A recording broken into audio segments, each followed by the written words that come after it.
ছোটবেলায় আমার নিষ্পাপ মন যেমন ছিল, কাকিমা তুমি এটা মায়ের থেকে চেয়ে পাঠিয়েছিলে তো মা এটা তোমার জন্য পাঠিয়েছে, এই নাও। আয় তুই দুটো চকলেট নিয়ে যা। চকলেট? এই ছুটকি, তোর মা আমার নামে বাড়িতে কি কি বলে রে? হ্যাঁ বলে তো, অনেক কিছু বলে। যে মিতা কাকিমা সব জিনিস আমার থেকে চেয়ে চেয়ে নিয়ে যায়, ওর মনে হয় কিচ্ছু নেই, ভিখিরি কোথাকার, এরম করে বলে। আর কি বলে? মিতা কাকিমা মনে হয় কারোর সাথে ঘুরতে বেরোয়, প্রত্যেকদিন বিকালে দেখি কার সঙ্গে বাড়ি ফেরে।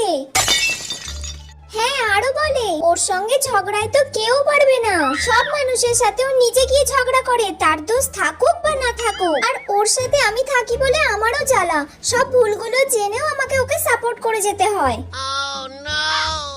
তাহলে কাকিমা আমি এত কিছু বললাম, এবার আমাকে চকলেট দাও। চকলেট খাবি? এনে খা।